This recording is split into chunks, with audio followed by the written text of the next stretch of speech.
Welcome students, institute of computer academy के YouTube channel IC education hub पर आप सबका बहुत बहुत स्वागत है।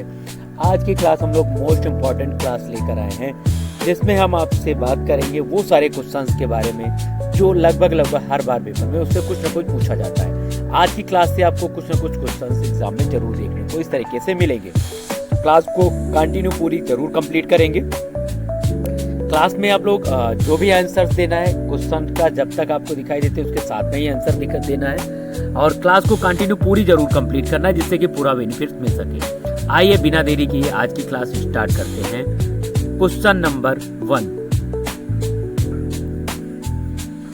क्वेश्चन नंबर 1 आपकी स्क्रीन पर। जो स्टूडेंट्स आज पहली बार क्लास को ज्वाइन कर रहे हैं, चैनल पे जाकर सब्सक्राइब वाली बटन पर क्लिक कर लेना, बेल आइकन को प्रेस कर देना। डेली शाम को आपको 8 बजे लाइव क्लास मिल जाएगी।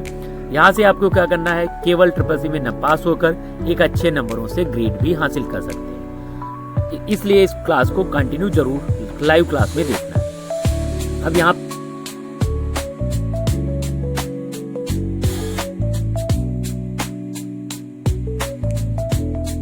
पर आपको मिल जाता है क्वेश्चन 1, यूपीआई का पूर्ण रूप क्या है। आपकी स्क्रीन पर क्वेश्चन नंबर 1, यूपीआई का पूर्ण रूप क्या है। क्वेश्चन नंबर 1 आपकी स्क्रीन पर, यूपीआई का पूर्ण रूप क्या है। What is the full form of UPI. A option है unified payment interface, B option है unique payment interface, C option है यूनिफाइड पर्सनल इंटरफेस और डी ऑप्शन है इनमें से कोई भी ऑप्शन सही नहीं है। अब इनमें से आपको बताना है कौन सा ऑप्शन सही होता है। क्वेश्चन नंबर 5 का राइट आंसर बताना है आपको कौन सा होगा, सही आंसर होगा। तो इसका सही आंसर हमें मिल चुका है। राइट आंसर है A option is the right answer. A option is the right answer. Unified UPI का पूरा नाम यूनिफाइड पेमेंट इंटरफेस होता है। कल की क्लास में क्वेश्चन यूपीआई से रिलेटेड आया था, बट उसका आंसर जो न था वो इस क्लास में नहीं बताया गया था इसका। तो आज की क्लास में हमने यूपीआई से स्टार्ट किया है। कल एईपीएस, निफ्ट ये सारे क्वेश्चंस हम लोगों ने कंप्लीट किए थे। आज की क्लास में हम लोग यूपीआई से स्टार्ट करते हैं। क्वेश्चन नंबर 1 का ए option is the right answer. Next question, IMPS की शुरुआत किस वर्ष हुई थी। कल वाली क्लास में हम लोगों ने क्या पढ़ा था, आईएमपीएस का फुल फॉर्म और उससे रिलेटेड क्वेश्चन था। आज हमने क्वेश्चन है आईएमपीएस की शुरुआत कब हुई थी। In which year was IMPS launched. IMPS कब लॉन्च किया गया था ये आपको बताना है। ए ऑप्शन है 2008 सन 2008, बी ऑप्शन है 2010, सी ऑप्शन है 2012, डी ऑप्शन है 2015। इन चारों ऑप्शनों में से अब आपको बताना है कौन सा ऑप्शन राइट है, कौन सा ऑप्शन राइट होगा। आईएमपीएस की शुरुआत जो हुई थी कब हुई थी। इसका आईएमपीएस का फुल फॉर्म जो होता है इमीडिएट पेमेंट सिस्टम, कल की क्लास हमने देखा था।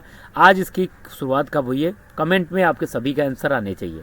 इसका सही आंसर होगा B option is the right answer. कौन सा ऑप्शन सही होगा, B option is the right answer. 2010 में आईएमपीएस की शुरुआत हुई थी। इसके द्वारा इमीडिएट पेमेंट सिस्टम के द्वारा हम पेमेंट को ट्रांसफर करने के लिए यूज करते हैं। सन 2010 से इसकी शुरुआत हुई थी। क्वेश्चन नंबर 3, क्वेश्चन नंबर 3 आपकी स्क्रीन पर। फटाफट क्वेश्चंस को रीड करना है। आधार इनेबल्ड पेमेंट सिस्टम एईपीएस में किसका उपयोग किया जाता है। एईपीएस में आधार इनेबल्ड पेमेंट में किसका उपयोग किया जाता है। कल भी कुछ क्वेश्चन इसी तरीके से था, आज उसमें थोड़ा सा उसमें चेंजेस किया गया। What is use for AEPS. AEPS का यूज क्या है। ए ऑप्शन है Aadhaar number and pin, AEPS के लिए इसका यूज किया जाता है। बी ऑप्शन मिल जाता है Aadhaar number and fingerprint, C option है पासवर्ड, डी ऑप्शन है ओटीपी। अब इन चारों ऑप्शनों में से आपको बताना है कौन सा ऑप्शन राइट होगा। ए बी सी डी चारों ऑप्शन आपकी स्क्रीन पर है, आपको बताना है इसका राइट आंसर कौन सा होगा। क्वेश्चन नंबर 3 का राइट आंसर, आधार एनेबल पेमेंट सिस्टम में क्या होता है। आधार और पिन होता है, आधार नंबर और फिंगरप्रिंट, या फिर पासवर्ड, या केवल ओटीपी। कौन सा ऑप्शन राइट होगा, कमेंट में फटाफट टाइप करना है। जितनी जल्दी आप लोगों के आंसर आएंगे हम लोग उतनी जल्दी क्लास को नेक्स्ट आगे ले जाएंगे। तो इसका सही आंसर मिल जाता है हमें आधार नंबर और फिंगरप्रिंट। कौन सा ऑप्शन होगा? आधार नंबर और फिंगरप्रिंट के द्वारा हम लोग आधार एनेबल पेमेंट सिस्टम से पैसे निकाल सकते हैं। आधार से अंगूठा लगाने के बाद में हम कहीं से भी पेमेंट अपना निकाल सकते हैं। तो ये होता है AEPS मतलब Aadhaar enable payment system. Question number 4, RTGS में न्यूनतम ट्रांजैक्शन मूल्य क्या है? ये भी कल वाली कुछ क्लास में आया था। न्यूनतम हमने बताया था कि न्यूनतम जो ट्रांजैक्शन वैल्यू होती है वो कितनी होती है। What is the minimum transaction limit for RTGS? RTGS की मिनिमम ट्रांजैक्शन लिमिट 1 लाख होती है। बी ऑप्शन है 2 लाख, सी ऑप्शन है 5 लाख, डी ऑप्शन है 10 लाख। इनमें से आपको बताना है कौन सा ऑप्शन राइट होगा। कौन सा ऑप्शन राइट होगा ये बताना है। ABCD सारे चारों ऑप्शन आपकी स्क्रीन पर है। अब आपको बताना है इनमें से कौन सा ऑप्शन राइट होगा। 1 लाख, 2 लाख, 5 लाख या 10 लाख। RTGS में न्यूनतम बैलेंस कितना हम लोग भेज सकते हैं? जैसे हम RTGS किसी को करना है तो मिनिमम कितना भेज सकते हैं? 5,000, 10,000, 20,000, 50,000 या फिर जो इनमें ऑप्शंस दिए हैं 1 लाख तक भेज सकते हैं मिनिमम, मतलब इससे कम नहीं भेज सकते हैं। 2 लाख है, 3 लाख है, 5 लाख, 10 लाख। अब इनमें से हमें राइट आंसर मिल जाता है। इसका सही आंसर है B option is the right answer. 2 lakh is the right answer. 2 lakh से कम हम इसमें आंसर्स को नहीं सेंड कर सकते हैं। क्या करते हैं? 2 लाख से कम आंसर को नहीं सेंड कर सकते हैं, वो मनी को नहीं ट्रांसफर करें। इससे अधिक कितना भेज सकते हैं? असीमित है, कोई भी लिमिट नहीं होती, नो लिमिट। RTGS के द्वारा मैक्सिमम कितना बैलेंस भेज सकते हैं? ऑप्शन सिंपल मिल जाए, नो लिमिट आपको डायरेक्ट चूज कर लेना है। क्वेश्चन नंबर 5, पैन कार्ड के बिना नगद लेन देन की सीमा क्या है? ये भी क्वेश्चन इंपॉर्टेंट है। What is the cash transaction limit without A pan card? Pan card के बिना आप लोगों ने देखा होगा विदाउट पैन कार्ड बैंकों में लेन देन करने के लिए एक लिमिट होती है, कि वो क्या लिमिट होती है आपको बताना है। ए ऑप्शन है 40,000, बी ऑप्शन 50,000, सी ऑप्शन 60,000 और डी ऑप्शन है 1 लाख। इन चारों ऑप्शनों में से अब आपको बताना है कौन सा ऑप्शन राइट होगा। कौन सा ऑप्शन राइट होगा ये आपको बताना है। ABCD चारों ऑप्शंस आपकी स्क्रीन पर हैं। पैन कार्ड के लिए किसका यूज करते हैं? तो इसका सही आंसर हमें मिल जाता है ऑप्शन 5 का राइट आंसर है 50,000 is the right answer. 50,000 is the right answer. 50,000 pan card के बिना नगद लेन देन की सीमा क्या है? 50,000 रुपये उसकी नगद लेन देन की सीमा होती है। इसका सही आंसर है 50,000 रुपये होती है। अगर हमारे बैंक में पैन कार्ड न लगा हो तो हम 50,000 से ऊपर लेन देन नहीं कर सकते हैं। तो जिसके लिए क्या, अगर उससे बड़े ट्रांजेक्शन हमें करने होते हैं तो हमारा पैन कार्ड आधार से लिंक, मतलब आधार से लिंक होने के साथ साथ बैंक अकाउंट में होना चाहिए। उसके बाद हम पेमेंट चाहे जितना करना हो आसानी से हम लोग ट्रांजेक्शन कर सकते हैं। नेक्स्ट क्वेश्चन, QR कोड में QR का क्या अर्थ है? QR कोड में QR का क्या अर्थ होता है? What does QR means in QR code? QR code आप लोगों ने देखा होगा, चाहे आजकल कोड होता है, चाहे ट्रांजैक्शन के लिए हम लोग यूज करें, QR कोड पे पैसे डाल देते हैं। QR कोड से हम लोग अपने डॉक्यूमेंट को वेरीफाई कर सकते हैं, सर्टिफिकेट से स्कैन करके डिटेल ले सकते हैं। कई सारी चीज़ों के लिए QR कोड का उपयोग किया जाता है। अब इनमें बताना है QR कोड का असल में अर्थ क्या होता है। ए ऑप्शन है क्विक रिस्पॉन्स, बी ऑप्शन है क्वालिटी रिस्पॉन्स, सी ऑप्शन है क्विक रिसिप्ट, डी ऑप्शन है क्विक रिले। अब इन 4 ऑप्शनों में से आपको बताना है QR कोड का पूरा नाम क्या है। यहाँ पर चारों ऑप्शंस आपकी स्क्रीन पर हैं, आपको बताना है कौन सा ऑप्शन राइट होगा। यहाँ पर जब 4 ऑप्शन होते हैं तब क्या होता है, इसमें से चारों ऑप्शन लगभग सेम दिए होते हैं और उनमें से 2 तो बिल्कुल सेम हुए होते हैं। अगर आपको थोड़ा सा डाउट है तो क्वेश्चन वहीं पे गलत हो जाएगा, इस चीज़ का जरूर ध्यान रखना। अगर कोई भी डाउट होता है तो क्वेश्चन आराम से पढ़ के समझ के तब टिक करना है और उसके बाद आंसर्स को हमें देना है। तो यहाँ पर इसका सही आंसर है A option is the right answer. Quick response code is the right answer. कौन सा ऑप्शन सही होगा? Quick response code is the right answer. सही आंसर है क्विक रिस्पॉन्स कोड का इसका सही आंसर होता है। क्वेश्चन नंबर 6 का राइट आंसर है A option is the right answer. QR code, एक और क्वेश्चन आपको मिलेगा, QR कोड 2D होता है या 3D होता है? ये बुक में आई थिंक क्वेश्चन नहीं दिया है आपको, ये भी कभी कभी एग्जाम में पूछ लेते हैं QR कोड 2D होता है या 3D होता है। तो आपको बताना है कि QR कोड, जिन लोगों को अगर कमेंट में किसी को पता है क्या होता है तो आपको कमेंट में ज़रूर बताना है QR कोड 2D है या 3D है। क्यूआर कोड जो हमारा होता है ये 2D ऑप्शंस में होता है, 2D होता है, 2 डायमेंशियल्स होते हैं, 3D नहीं होता है QR code. Question number 7, digital भुगतान के लिए कौन सी तकनीक सुरक्षित मानी जाती है? Which technique is considered safe for digital payment? Digital payment के लिए कौन सी तकनीक यहाँ पर सुरक्षित मानी जाती है? अब इनमें से आपको बताना है कौन सा ऑप्शन राइट है। सेम इसी तरीके से क्वेश्चन कल की क्लास में भी था, बट क्वेश्चन है हर बार वो चेंज होकर आता है।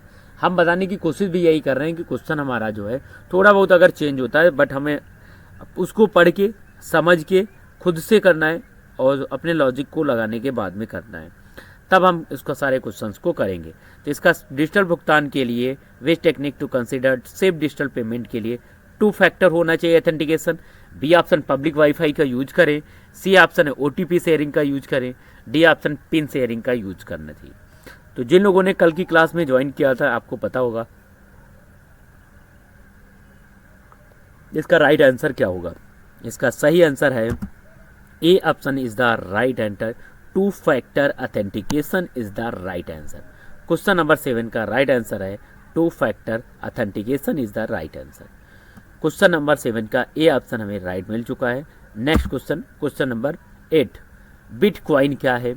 ये न्यू क्वेश्चन है। What is the bitcoin? Bitcoin का आप लोगों ने नाम सुना होगा, ये क्या होता है ये आपको बताना है।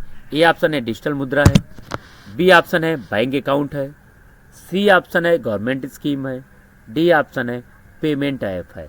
इन चारों ऑप्शनों में से आपको बताना है कौन सा ऑप्शन राइट होता है, कौन सा ऑप्शन राइट है।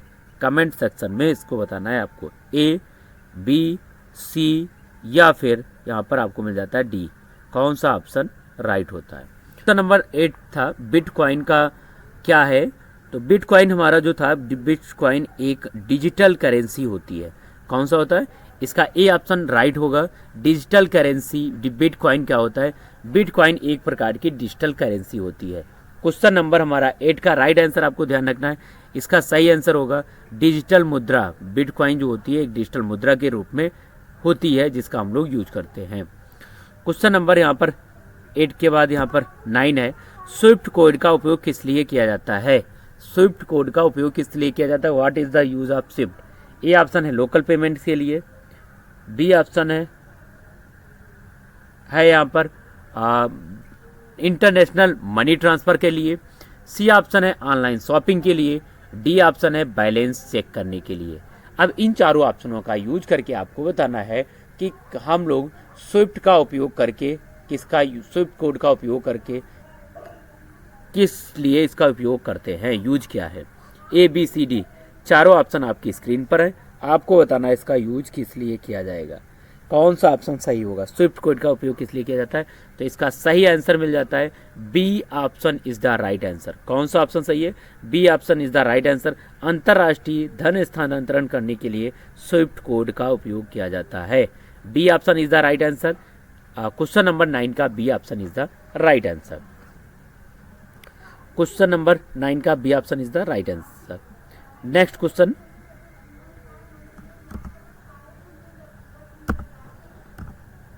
Question number 10। क्वेश्चन नंबर 10 यहाँ पे आपको बताना है यूज्ड जो होता है USSD आधारित मोबाइल बैंकिंग सेवा के लिए किस कोड का उपयोग किया जाता है?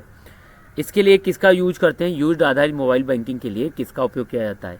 ए ऑप्शन है which code is used for use based mobile banking, B option है ए ऑप्शन है hash 99 hash star 99 hash, B option है स्टार 123 हैज, सी ऑप्शन है स्टार 000 हैज और डी ऑप्शन है स्टार 111 हैज। इन चारों ऑप्शनों में से अब आपको बताना है कौन सा यूज्ड कोड का उपयोग किस लिए किया जाता है। ए, बी, सी, डी चारों ऑप्शन आपकी स्क्रीन पर है, आपको बताना है इसका सही आंसर क्या होगा। यूज्ड मोबाइल बैंकिंग सेवा किस लिए उपयोग की जाती है आपको बताना है। तो इसका सही आंसर हमें मिल जाता है A option is the right answer. कौन सा option? A option is the right answer. इसका यूज्ड आधारित मोबाइल बैंकिंग सेवा के लिए स्टार 99 हैज का उपयोग किया जाता है। इसका सही आंसर हमें मिल जाता है A option is the right answer. Question number 10 का right answer A option is the right answer. Question number 11। Question number 11 आपकी स्क्रीन पर है। आज की क्लास में हम लोग 15 क्वेश्चंस को ही कंप्लीट करेंगे। कल की क्लास हम लोग 30 क्वेश्चन के साथ लेकर आएंगे, क्योंकि कल वाली क्लास के 15 क्वेश्चन ये अभी रह गए थे, तो ये वाले क्लास को हम लोगों ने पहले कंप्लीट कर लेना था, इसलिए आज की क्लास में 15 क्वेश्चंस ही आपको मिलेंगे। फटाफट आप लोगों को आंसर देना है, जो भी इसका राइट आंसर आपको देना है क्या होगा। सारे क्वेश्चंस आपकी स्क्रीन पर हैं, अब इनमें से आपको बताना है कौन सा ऑप्शन राइट होगा। फटाफट इसका सही आंसर देना है क्या होगा। सीवीवी पर कितने अंकों का होता है? How many digits are the CVV on a debit card? Debit card या एटीएम कार्ड जो हमारा होता है उसमें सीवीवी कोड कितने डिजिट का होता है, ये आपको बताना है। कितने डिजिट का होता है ये आपको बताना है। सीवीवी कोड जो होता है वो हमारा कितनी डिजिट का होता है ये आपको बताना है। ए ऑप्शन है 2, बी ऑप्शन है 3, सी ऑप्शन है 4, डी ऑप्शन है 5। इन चारों ऑप्शनों में से आपको बताना है कौन सा ऑप्शन राइट होता है। ए बी सी डी चारों ऑप्शन आपकी स्क्रीन पर है, आपको बताना है कौन सा ऑप्शन राइट है। तो इसका सही आंसर है सीवीवी कोड जो होता है। जब आप लोगों ने अपने एटीएम कार्ड देखना, एटीएम कार्ड के पीछे जहाँ पर एक वाइट पट्टी टाइप की बनी होती है सिग्नेचर के लिए, वो जो होती है उसके द्वारा हम लोग क्या करते हैं, उसके द्वारा हम उसके पास में 3 कोड डिजिट का कोड होता है, जैसे 764 इस तरीके से एक डिजिट कोड होता है। उस कोड की मदद से हम लोग ट्रांजेक्शन्स करते हैं, लेन देन करते हैं, तो उसका जो नंबर होता है वो होता है 3 नंबर होता है। सीवीवी कोड में हम लोग 3 डिजिट्स पाए जाते हैं। कितने डिजिट पाए जाते हैं? 3 डिजिट्स पाए जाते हैं। इसका 11 का राइट आंसर है C option, B option is the right answer. Question number 12 आपको बताना है डिजिटल भुगतान को कौन नियंत्रित करता है? डिजिटल भुगतान को कौन नियंत्रित करता है आपको बताना है। Who regulates digital payment in India? India में जो रेगुलर डिजिटल पेमेंट्स होते हैं उनको कौन कंट्रोल करता है, रेगुलेट करता है? ए है एसबीआई, बी ऑप्शन है आरबीआई, सी ऑप्शन है यहाँ पर मिल जाता है एसईबीआई, डी ऑप्शन है एलआईसी। अब इन चारों ऑप्शनों में से आपको बताना है इसका सही आंसर कौन सा हुआ। ए बी सी डी चारों ऑप्शन आपकी स्क्रीन पर, कौन सा ऑप्शन इसका राइट होगा? फटाफट कमेंट में बताना है इसका सही आंसर कौन सा होगा। तो इसका सही आंसर है आरबीआई। आरबीआई क्या है? RBI reserve bank of India जिसका पूरा नाम होता है। ये बैंक जो भी ट्रांजैक्शन डिजिटल भुगतान होते हैं, ट्रांजैक्शंस होते हैं, उनको रेगुलेट करने के लिए इसका यूज किया जाता है। आरबीआई इसका नियंत्रित करने का, रेगुलेट कंट्रोल करने का काम करती है। जैसे सारी बैंकें जितनी भी होती हैं उनको रेगुलेट करने के लिए, नियंत्रित करने के लिए या सारी जो मॉनिटरिंग करने के लिए आरबीआई के अंतर्गत आती हैं। आरबीआई मतलब रिजर्व बैंक ऑफ इंडिया है, और एसबीआई है, ये सारी जो बैंकें हैं स्टेट बैंक ऑफ इंडिया, और इस बैंक की एक पार्ट होती हैं जिसे हम लोग अदर बैंकों के पार्ट होते हैं आरबीआई के। इसी तरीके से विभिन्न प्रकार के बैंकें उसका एक पार्ट होती है। क्वेश्चन नंबर 13 नेट बैंकिंग के लिए क्या आवश्यक है? What is the necessary for net banking? Net banking का आप लोगों ने नाम सुना होगा। नेट बैंकिंग क्या है? अब तो कई सारे ऐप आ जाते हैं, जैसे यूनो एसबीआई है एसबीआई के लिए, या अलग कई तरीके से एप्लीकेशंस आते हैं। पहले क्या होता था, अगर ऑनलाइन ट्रांजैक्शंस या फीस कटानी थी, या जब ऑनलाइन ये यूपीआई, गूगल पे, फ़ोन पे वगैरह नहीं थे, उस समय क्या होता था, वहाँ पर नेट बैंकिंग का हम लोग यूज करते थे। किसका यूज करते थे? नेट बैंकिंग का यूज करते थे। नेट बैंकिंग की मदद से हम लोग ट्रांजैक्शंस करना, मोबाइल रिचार्ज करना, या अदर जितने भी पेमेंट ट्रांसफ़र करना, सारी चीज़ें नेट बैंकिंग के माध्यम से की जाती थी। इसके लिए क्या करते थे, बैंक से हम एप्लीकेशन देते थे, वहाँ से नेट बैंकिंग इशू करवा लेते थे और फिर उसका यूज कर सकते थे। आजकल योनो एसबीआई आ गया है, वहाँ से भी ये सारी चीज़ें आराम से की जा सकती हैं। इसका ए ऑप्शन है user and ID and password. क्या होना चाहिए? नेट बैंकिंग के लिए यूज़र आईडी एंड पासवर्ड होना चाहिए, या फिर पासबुक होना चाहिए। सी ऑप्शन में है चेकबुक होना चाहिए। डी ऑप्शन में है इनमें से जो भी ऑप्शंस हैं इनमें से कोई नहीं, सारे ऑप्शनों में से कोई नहीं। अब इनमें से आपको बताना कौन सा ऑप्शन सही है। ए बी सी डी चारों ऑप्शन आपकी स्क्रीन पर हैं, आपको बताना इसका सही आंसर कौन सा होगा। सही आंसर कौन सा होगा? इसका सही आंसर है यूज़र आईडी एंड पासवर्ड होता था। क्या होता था, इसके लिए हमें एक बैंक में एप्लीकेशन देते थे, वहाँ से हमें एक user and ID and password मिलता था। यूज़र आईडी पासवर्ड में क्या होता था, कोई एक आईडी होती थी, वो आईडी और पासवर्ड से हम लोग अपने नेट बैंकिंग का अकाउंट को लॉगिन कर लेते और वहाँ से पासवर्ड को अपने जनरेट करने के बाद नेट जैसे बैंकों में अपनी सारी चीज़ें अकाउंट को मैनेज किया जाता है, सेम उसी तरीके से आप लोग भी अपने अकाउंट को खुद से मैनेज कर सकते हैं। चाहे चेकबुक इशू कराना हो, चाहे फिर एटीएम कार्ड हो, ब्लॉक करना हो, सारे काम हम लोग नेट बैंकिंग के माध्यम से कर सकते हैं। क्वेश्चन नंबर 14, ई वॉलेट का प्रकार नहीं है, which is not a type of e wallet. E wallet का प्रकार क्या नहीं है आपको बताना। कल भी इसी तरीके से एक कुछ क्वेश्चन था, क्लास में था, बट उसका ऑप्शंस वगैरह चेंज थे। आज इसके ऑप्शंस दूसरे ऑप्शनों के साथ ये क्वेश्चंस हमारे सामने फिर से है। आपको बताना इसमें से कौन सा ऑप्शन होगा ई वॉलेट का प्रकार नहीं है, which is not type of e wallet. A option है क्लोज वॉलेट, बी ऑप्शन है ओपन वॉलेट, सी ऑप्शन है चेक वॉलेट, डी ऑप्शन है सेमी क्लोज्ड वॉलेट। अब इन चारों ऑप्शनों में से आपको बताना है कौन सा ऑप्शन सही है जो ई वॉलेट का प्रकार नहीं है। Close wallet, open wallet, check wallet, semi closed wallet. अब इस तरीके से चारों ऑप्शनों में से आपको लगभग एक का आंसर तो सब में लगभग एक जैसा मिलता है, वॉलेट वॉलेट वॉलेट चारों में। अब चेक के लिए क्या वॉलेट होता है या फिर ओपन वॉलेट होता है, तो इसमें से बिल्कुल राइट हमें मिल जाता है चेक वॉलेट जो है एक प्रकार का वॉलेट नहीं होता है। लिखने के लिए यहाँ पर चेक का हम लोग क्या होता है, यहाँ पर ट्रांजैक्शन करने के लिए भर के उसको पैसे दे सकते हैं, उसके द्वारा ट्रांजैक्शंस होता है। चेक की वैलिडिटी कितने दिन होती है, कौन बताएगा? चेक की वैलिडिटी कितने दिनों तक होती है, कमेंट में टाइप करना है आपको। चेक की वैलिडिटी कितने दिनों तक के लिए होती है? चेक की वैलिडिटी 3 मंथ के लिए होती है। जिन लोगों ने दिया 3 month is the right answer. 30 दिनों तक, 3 मंथ मतलब 90 डेज, 90 दिनों तक चेक की वैलिडिटी रहती है। वो उतने दिनों में हम कहीं भी किसी भी बैंक में लगाने के बाद में अपना बैलेंस या मनी प्राप्त कर सकते हैं, चेक का इससे यूज कर सकते हैं। क्वेश्चन नंबर 14 का C option is the right answer. Check की वैलिडिटी कितनी होती है, ये भी इस तरीके से क्वेश्चन आते हैं, आपको ध्यान रखना है। चेक की वैलिडिटी जो होती है, जो पैसे होते हैं कितने हम भर सकते हैं, तो चेक की कोई भी लिमिट्स नहीं होती है। मतलब ये नहीं होता कि इतना पैसा ही हम चेक के से ट्रांजेक्शन करते हैं। चेक की नो लिमिट्स होती है, अगर आता है तो नो लिमिट ऑप्शन आपको चूज करना है। क्वेश्चन नंबर 15, निफ्ट का पूर्ण रूप क्या है? फिर एक इजी क्वेश्चन के साथ आज की क्लास को कंप्लीट करेंगे। फटाफट आपको बताना है इसमें से कौन सा ऑप्शन राइट होगा। What is the full form of NEFT? NEFT का पूरा नाम आपको बताना है क्या होगा। निफ्ट का पूरा नाम बताना है क्या होगा। ए बी सी डी चारों ऑप्शंस आपकी स्क्रीन पर हैं, आपको बताना क्या होगा। National electronic fund transfer A option, B option new electronic fund transfer, C option है national entry fund transfer, D option इनमें से कोई भी नहीं। अब इन चारों ऑप्शनों में से आपको बताना है कौन सा ऑप्शन राइट है। ए बी सी डी जो भी ऑप्शन आपको लगता है सही है वो बताना है आपको कौन सा ऑप्शन सही है। ए बी सी डी में से कौन सा ऑप्शन सही है, तो इसका सही आंसर मिल जाता है A option is the right answer. National electronic fund transfer is the right answer. National electronic fund transfer, NEFT का पूरा नाम A option national electronic fund transfer होता है। आज की क्लास में स्टूडेंट्स हमने CCC chapter 8 financial tool and application के बारे में सीखा है।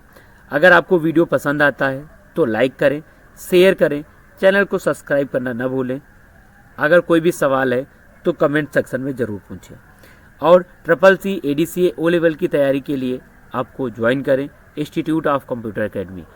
Institute of computer academy classes से आपको जो ऑफलाइन क्लासेस में आपको मिलता है सेम ये क्लासेस फ्री, उसके साथ में ऑफलाइन क्लासेस में आप सभी को जो भी स्टूडेंट्स होते हैं उनको प्रैक्टिकल बेस्ड सारी क्लासेस वो करवाई जाती हैं। Address near BPS Bihadgaur Sitapur. Contact number आपको यहाँ पर मिल जाता है 9616317591। कल फिर मिलते हैं अगले वीडियो में। Keep learning, keep growing. Good night.